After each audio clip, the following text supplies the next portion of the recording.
प्रतिदिन मेरे प्रभु जाते गैया चराने तो जसोदा मैया माखन रोटी दे देती बना के, और मित्र भी अपने घर से लाते। लेकिन आज क्या हुआ कि न कन्हैया लेके गए और ना कोई लेके गया, सारे भूखे तड़प रहे हैं। और कन्हैया की आदत है माखन मिश्री खाने की, माखन रोटी। अच्छा एक बात है, ये कन्हैया का मुख्य भोग हम सब मानते हैं माखन रोटी, प्रभु के भोग। कहते हैं कि ब्रज के जो लोग होते हैं, ये कन्हैया का जो अपनी लीला करके परंपरा छोड़ गए हैं, वो अभी तक चल रही है। वास्तव में ब्रजवासी वास्तव में मीठा बहुत पसंद करते हैं, माखन मिश्री वास्तव में पसंद करते हैं। और ये किसी के मन में भाव नहीं है कि कन्हैया मेरा भगवान है, लेकिन जो असली ब्रजवासी हैं वो इतना जरूर मानते हैं कि ये कन्हैया जो है ये अपना ही है, ये हमारो है, कन्हैया लाला हमारो ही है। अपना शब्द जरूर है ब्रजवासियों के अंदर। कन्हैया को वो गाली भी देते हैं, क्योंकि मेरे प्रभु ने ब्रजवासियों के साथ गैया चराए हैं।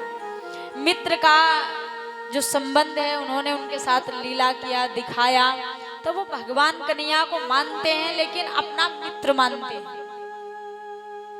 ब्रजवासी जो ब्रज के पंडा हैं, वो वास्तव में बहुत मीठा पसंद करें, और जो जो कन्हैया खाते थे वही पसंद करते हैं। और आज भी वहाँ के पंडा ऐसे हैं कि बिना गिनती किए 10-10, 20-20 रसगुल्ले ऐसे ही खा जामे। नाश्ते की शुरुआत 10 रसगुल्ले खा के तो उनके नाश्ते की शुरुआत होती। एक पंडा जी थे, आज भी हैं, जाके देखना आप नहीं पचा पाओगे, लेकिन पचा लेंगे। क्योंकि वो कहते हैं, एक ब्रजवासी थे और एक यजमान जी के पास गए, और यजमान जी के पास गए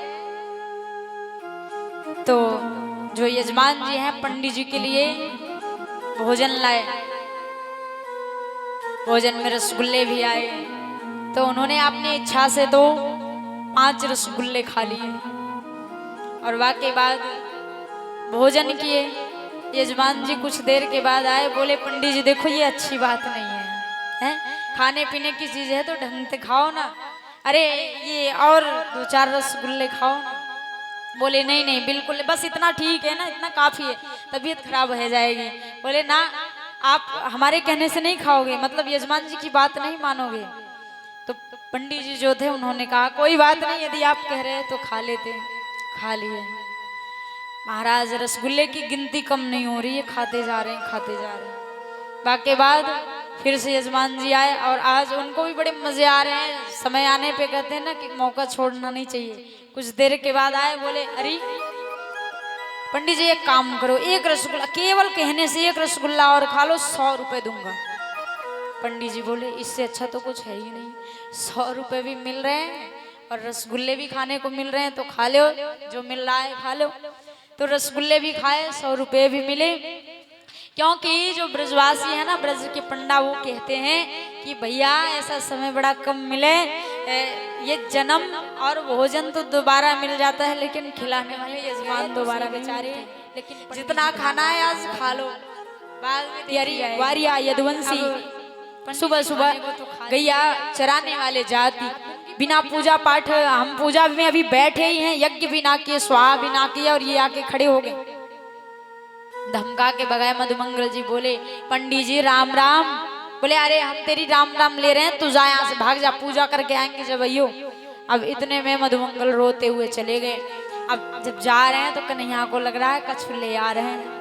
बोले अच्छा भैया मधुमंगल आ गए का, कछु लेके आए, चलो बनाते हैं। बोले हाँ ले लो, चूल्हे का अंगार ले लो, बाने तो राम राम लेना है, और तुमने रोटी मांगने के लिए भेज दियो, मैं ना जाऊंगा अब कभी।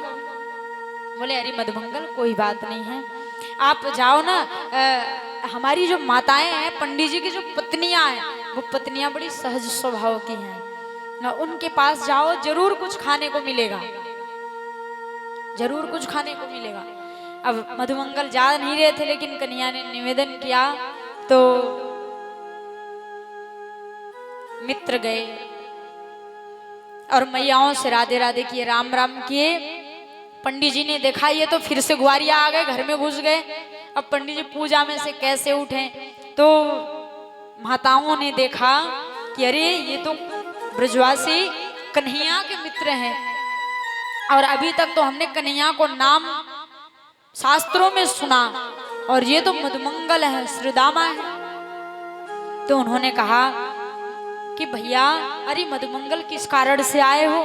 बोले मैया कन्हैया और बलराम जी जंगल में आए हैं, उनके काजे कछरोट